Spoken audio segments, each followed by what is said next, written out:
in today's video, I'm going to show you a day in the life of a type 1 diabetic who carb counts. We're going to focus simply on what I eat and how I take insulin for it, and basically how that affects my levels. For those who don't know, most type 1 diabetics carb count, and it does mean a lot of maths. It's very helpful when you're eating things that have sort of, the carbs printed on the packaging and things like that. But when you're eating out and you pretty much have to guess, it can be very difficult to get it right. Carb counting is essentially counting the carbs in the food that I'm going to eat. So things obviously like protein and dairy, they tend to kind of be pretty carbless. If there is any in it, it's usually fairly minimal. So we're mainly focusing on pastas, your rice, your bread, that kind of thing, but also like sauces, because there can be a bit of sugar in sauces and stuff like that. And obviously carbohydrates break down into sugar eventually anyway. So although people think it's all about sugar, it kind of is, but it is mainly about carbs. Carbs just take a little bit longer to reach your blood sugar. So on my PDM, which is my personal diabetes manager, it's like a little device that looks a little bit like a phone. I've already inputted kind of how much insulin I need to take per carbohydrate. And that's something that you kind of have to work out as you go along. It's very much a trial and error thing. But I think I've got mine down to a T pretty well. Obviously, that can change as well as you get older. You might suddenly need more insulin per carbohydrate. If you're going for an illness, you might need less. There's all sorts of things. But yeah, the base rate for me is set on this device. So literally all I have to do is input the amount of carbs, what my blood sugars are at the time, and then the PDM will just automatically work out how much insulin I need. So my first meal of the day is obviously breakfast. And today I have got poached egg on a muffin and some avocado. Looks really good. The first thing I'll do when I'm going to have a meal is think, okay, so what in this equates to carbs? And to be honest, the only thing is actually the bread. So I kind of know that roughly, a muffin or a roll is roughly around 30 grams of carbs. For me anyway. I mean, maybe I'm getting my carb counting totally wrong, but it works for my levels. So that's kind of, I've guessed about 30. Other people might take more depending on their sort of insulin resistance and stuff. But however I've worked stuff out on my PDM, around about 30 grams, and the insulin that equates to works usually fine for me. And then I do have a very small little flat white coffee. So there's that really small amount of milk in there. Now, I know I said before that dairy doesn't usually count, but milk does have a little bit of sugar and stuff in it. So I'll always take a little bit extra for the milk. So I'm probably gonna put 32 grams and then see how that goes for the rest of the day.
So after that Five Guys, me and my boyfriend were pretty stuffed, and we still are. So we've actually decided to skip dinner, which is something that I can actually do because I'm on an insulin pod. Whereas, you know, people who are still on injection pens, if they skip a meal, they can end up having quite low blood sugars and things like that. But with the pod, I have complete freedom, and I'm really grateful for that, because it basically means that my diabetes can work around me instead of me having to work around my diabetes. I did, however, have a small date when I got home. I kind of forgot to take insulin for it. Whoops. So I did actually end up spiking to about 13, but before that I was in range. I was around the 6 mark. So clearly the insulin that I had taken for the Five Guys was enough and was, you know, doing me pretty good. I didn't spike at all, which is amazing, especially for fast food. But yeah, I kind of made a mistake. But yeah, I just took a few units of like correction insulin to fix that. And I am now 8.3. So not too bad. Managed to fix the potential crisis, and it's still coming down a little bit as well from the direction of the arrow. As you can see, it is sort of coming down a little bit. So I reckon it will probably stabilize out at around 6 again, which is good. And I do actually give myself a little bit of a wider range than maybe some other people do. I allow myself to go up to 10, and that still be considered my in-range levels, because, you know, I'm just trying to be a little bit more lenient with myself and not so hard on myself, because I have been in the past, and it only makes you feel quite down about your condition, to be honest. That's what I've found. So allowing myself that little bit of breathing room, you know, for like after a meal, if I've spiked a little bit, I can still feel proud and happy with the results that I'm having. Yeah, my range is between 4 and 10.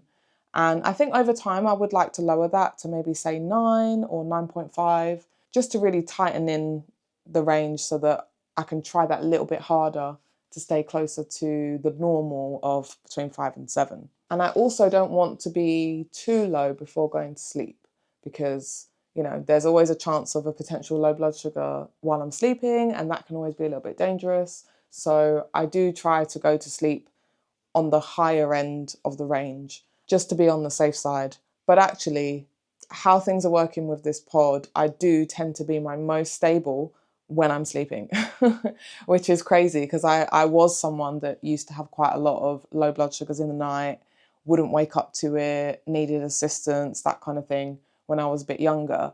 But now it is literally the best time of the day is sleeping. The line is like this. So props to the Omnipod, that's all I can say. But yeah, that's it. That is how I carb count on a regular basis. I hope you found this video interesting, hopefully informative, and I hope you had some fun along the way as well. Thanks for watching, and I will see you next time. Diabesties and Diaallies, and may your levels be in range.